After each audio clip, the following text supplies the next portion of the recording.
હું સમીર સાટોડિયા પેલા તો એ કહી દઉં કે મારે કોઈ જ્ઞાતિ જાતિ હારે ઝઘડો હતો પેલા પણ નહોતો અને અત્યારે પણ નથી અને આગળ નહીં રહીએ એટલે ઈ કોઈ રાખવાનું નથી. બીજું કે જે જયરાજ બાપુનો પરિવાર અને અમારા પરિવારના જે આગેવાનો જે થકી સુખદ સમાધાન થયું છે એમાં હું રાજી છું અને આગળ પણ કોઈ બીજો જ્ઞાતિ જાતિનો ઝઘડો મારે કોઈ સાથે હતો પણ નહીં અને આગળ નહીં થાય.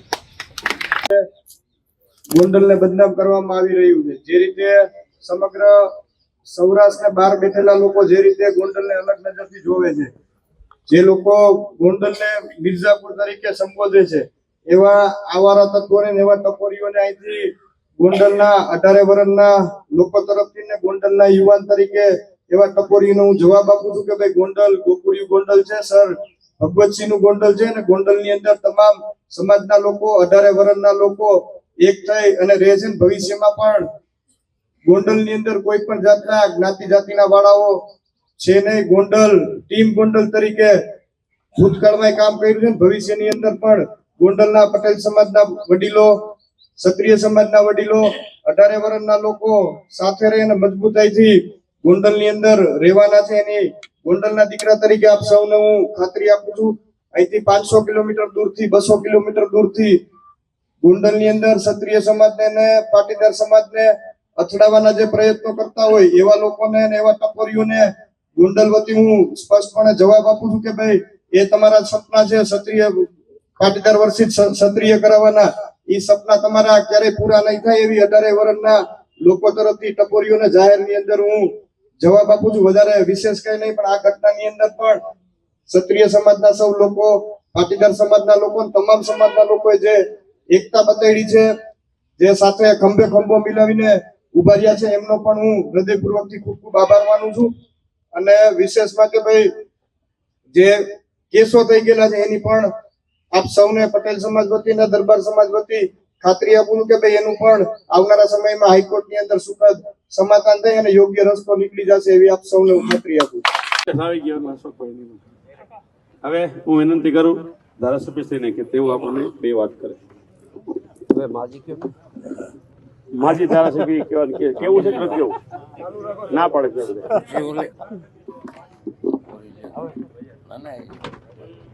હલસનભાઈ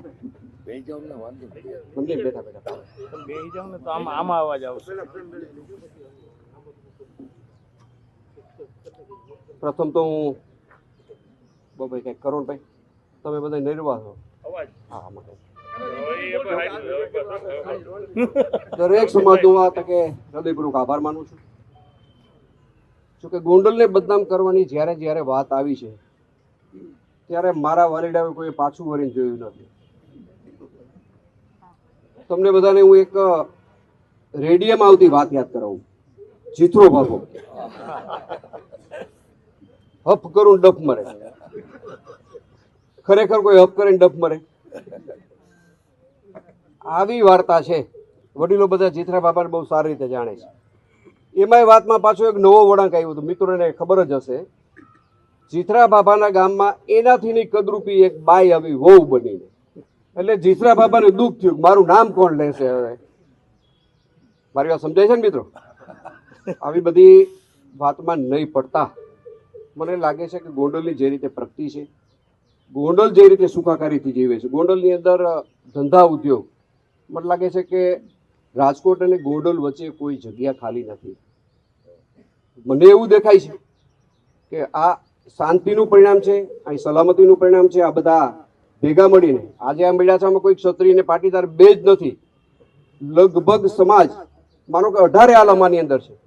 બધાએ પોઝિટિવ આ વાતની દિશા લીધી છે. બધાએ બંને પક્ષને સમજાવ્યા છે. બંને પક્ષે પણ આ વાતને સાચી રીતે સ્વીકારી છે. એમને બંનેનું હૃદયપૂર્વક અભિનંદન આપું છું. હવે જ્યારે બદનામ કરવાની વાત હોય, આક્ષેપની વાત હોય, ત્યારે તો પાયા વિહોણા ગમે એવા આક્ષેપ થઈ શકે.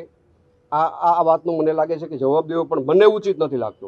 જે સંખ્યામાં ઉપસ્થિત લોકો છે, આ ખોટી વાતનો જવાબ હોય આવું મારું માનવું છે. એટલે વિશેષ વાત નહીં કરતા, આપણી શાંતિ, આપણું સંગઠન, આપણે જે રીતે અંદરો અંદરના આપણા સંબંધો છે, આપણે ભાગીદારો છીએ, આપણે પાર્ટી હારે જોડાયેલા છીએ, મારા પરિવાર હારે જોડાયેલો છું. આ ભાવના આપણી કાયમી બને એવી ભગવાનને મા આશાપુરાનું પ્રાર્થના કરું છું. અને હંમેશા જ્યારે ગોંડલને બદનામ કરવાની વાત આવે ત્યારે આપણે બધા સાથે મળીને એનો જવાબ આપશું. અને આપ સૌનો હૃદયપૂર્વક આભાર માનું છું. વિસર્જન કાર્યક્રમ બોલો. હાલો. તો બધા જ મિત્રો આજની આ શુભ ઘડીએ